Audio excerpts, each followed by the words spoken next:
Hello and welcome to CR Wrestling Commentary. I'm your host, Cedric Kennedy, and I will be giving my thoughts on if Ric Flair goes to AEW. This is because I just listened to Jim Cornette on Ric Flair being released from the WWE, which does not make sense, but seeing that WWE doesn't know how to respect anyone, or they're using these mega releases to try to bankrupt AEW, whichever you think the conspiracy theory is, logical or illogical, things are happening.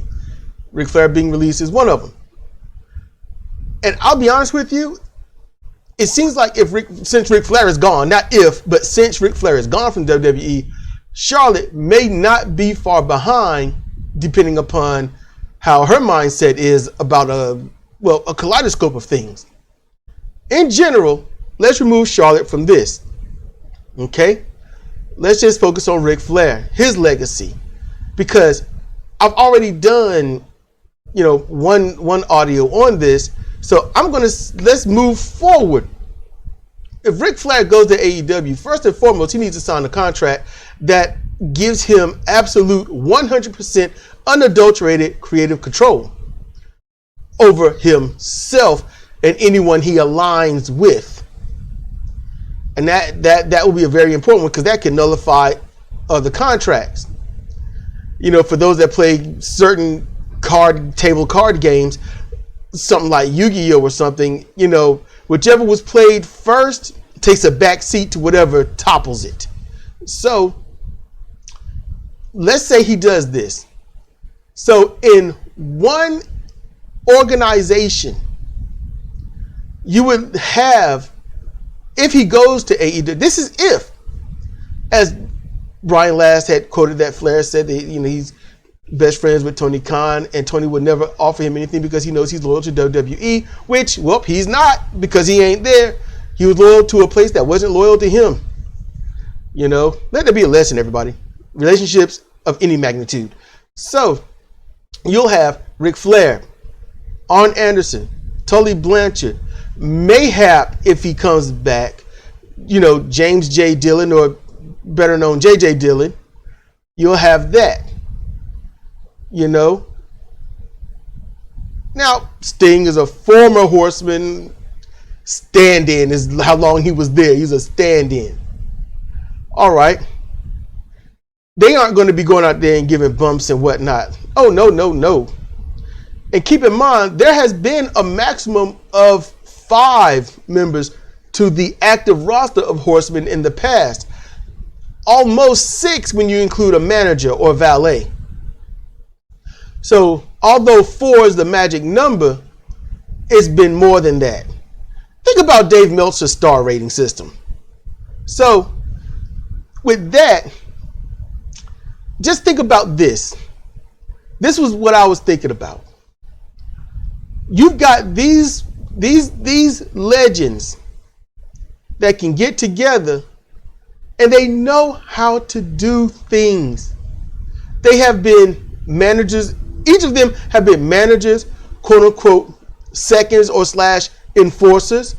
They have been wrestlers. They have been bookers.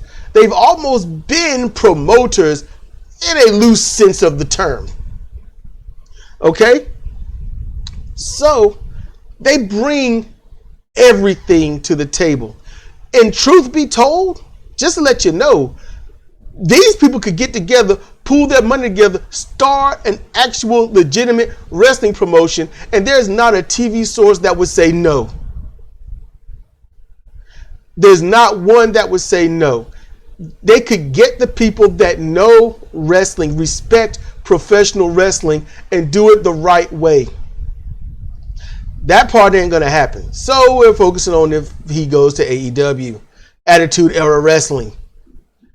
Now, you might not like me picking on it that way, but it is what it is because it's true. So, let's say he does this instead. You've got FTR. You think Tully Blanchard's working with FTR by happenstance? No. There's a pro wrestling tradition kinship there.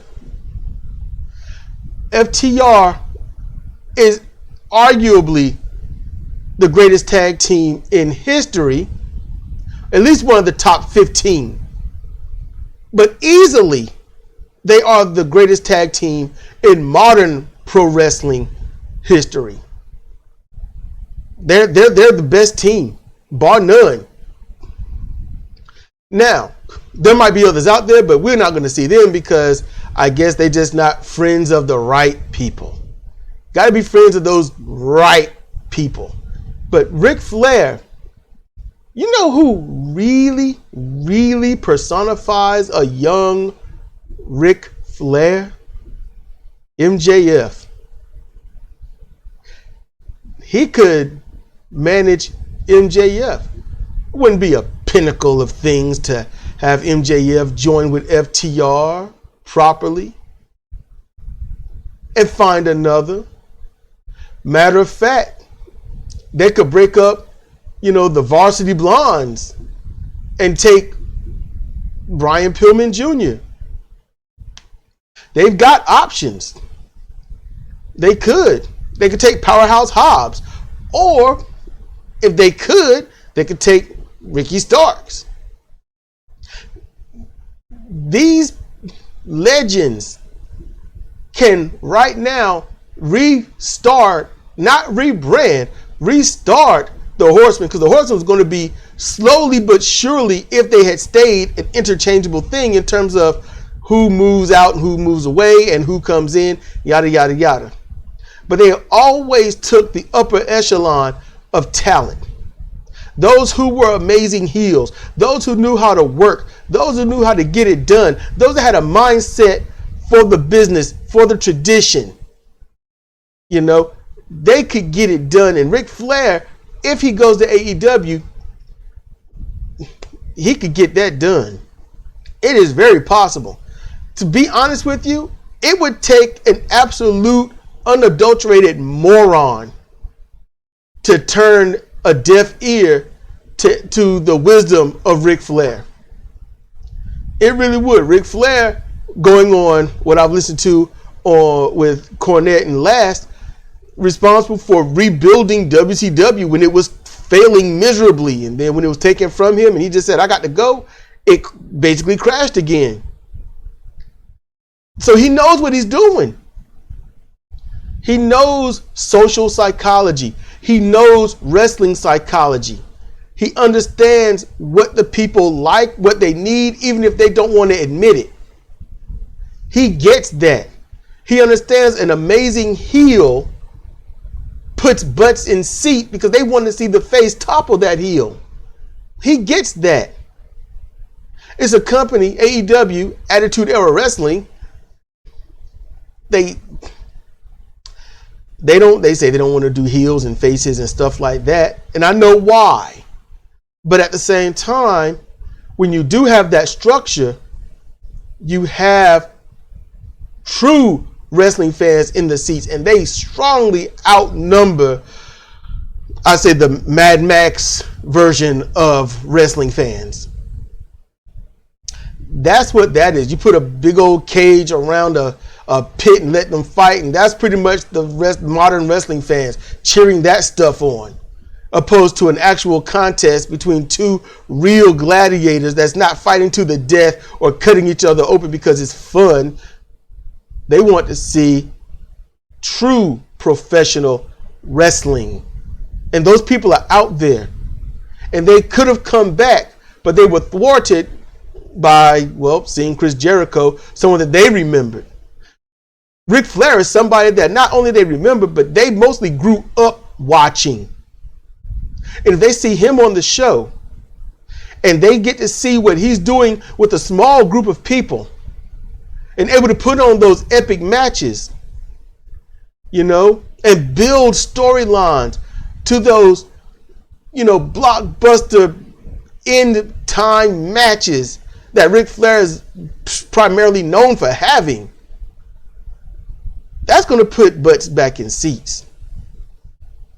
They're going to say, Ric Flair, I remember that guy. What's he doing? They're going to want to go there and see it. And when they get there to see it, and they actually see what he's doing, you will see those ratings fluctuate hey, when it's Flair segment, until that section, people are watching. And when it's over, the ratings drop. Not unless they want to see, hey, what's going to happen with the next match? Because it'll keep them curious.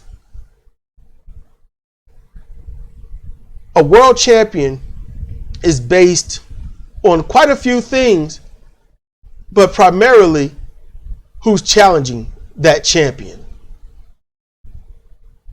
You can't see, hey, this is Hulk Hogan.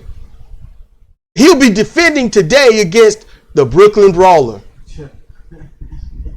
You're like, what? I'm not going to watch that. Hulk Hogan defending against Demolition Axe. Okay. Hulk Hogan defending against the $1 Million Man, Ted DiBiase. Hulk Hogan defending against the Ultimate Warrior on paper. Ric Flair defends against Sting, defends against Luger, defends against Flying Brian Pillman, defends against high name, but not really high on the marquee, Scott Steiner. Ric Flair defends against Arn Anderson.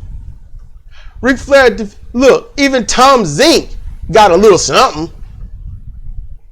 I wasn't exactly a fan of the Z-Man, but it was a little something. As long as it's not Barry Horowitz. Ric Flair faced against Barry Horowitz and still drew money. My code's in the background. It's like, as long as it ain't Barry Horowitz. No, that drew money in WCW.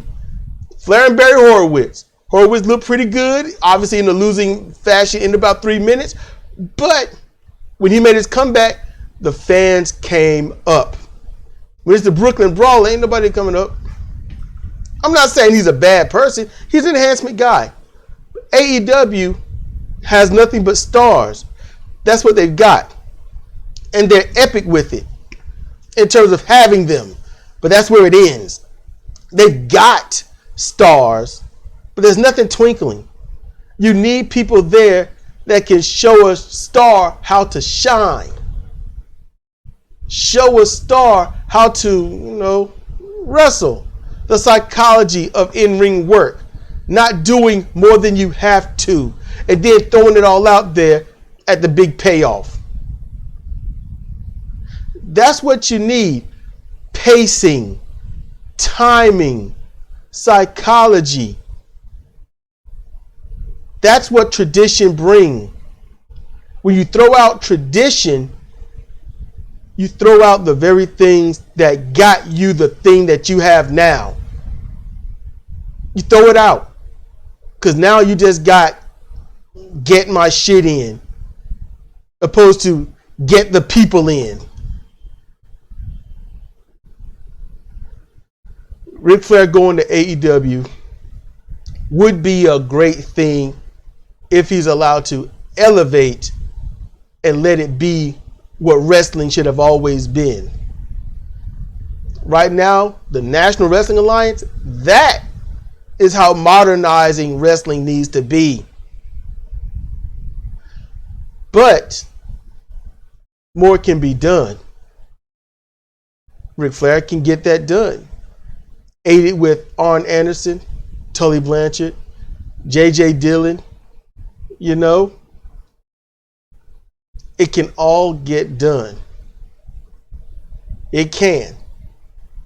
And I say teaming up, MJF under Ric Flair, under Tully and Arn, you would have FTR. And then you find that fourth. Ricky Starks, Powerhouse Hobbs, Flying Brian Pillman Jr. I would say some good candidates. Because usually a sweet baby face always make a domineering heel. Look at what Eric Young has done in the past and maybe the present. Haven't got a chance to see too much of the present, but when he first heel turned and was starting his group against Kevin Nash and Hall and a few others, That was brilliance beyond compare at the time.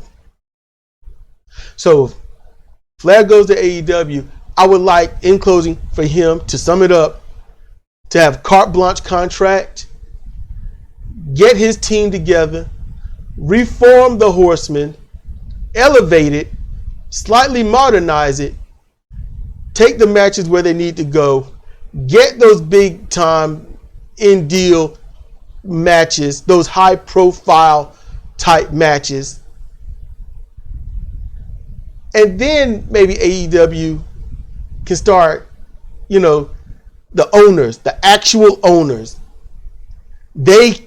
he can be like, whoa, this works. And then you'll be pitted with, we know what they're doing is amazing, and they're drawing extra fans, opposed to y'all that only have the same fans. People are thirsty for professional wrestling. The problem is they're drinking the wrong fluid. Take that how you want.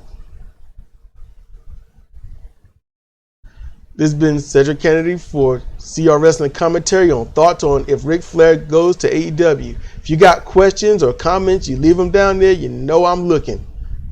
Thank you for listening.